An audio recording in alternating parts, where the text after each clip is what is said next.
ఎలక్షన్లు వచ్చినాయి కదా ఇప్పుడు వాటికి జిల్లాలను విభజిస్తారట. మీ ఓటు కాంగ్రెస్కి వస్తే మీకు జిల్లాలు పోతాయని చెప్పి ప్రజలని రెచ్చగొట్టడం. మీ బతుకంతా జీవితాలన్నీ కూడా రెచ్చగొట్టుకుంటా బతకటమే తప్ప మీరు నిజంగా మేము గర్వంగా ఇది చేసినామని చెప్పుకోగలుగుతారా? ఇవాళ ఇంకోటి కూడా అడుగుతున్నా, 6 గ్యారంటీల మీద ఇది చేయాలని చెప్పి ఓటు అడిగేది అని చెప్పి అంటున్నారే. మేము 6 గ్యారంటీల మీద మాకు చాతనని దానికంటే ఎక్కువ చేసినాం.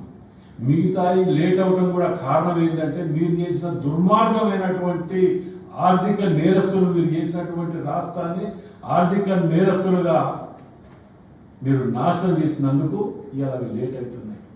అయినా వాటిని మేము కంప్లీట్ చేస్తాం, తప్పకుండా స్కీమ్స్ పెడతామని మేమంటుంటే వాటిని అడ్డం పెట్టుకొని చేసినని చెప్పే ధైర్యం ఉందా మీకు? మేము పెట్టిన స్కీమ్స్ని మహిళలకు ఉచితం అవపడతలేదా? మీకు 200 యూనిట్లు అవపడతలేదా? ఇందిరమ్మ ఇండ్లు అవపడతలేదా?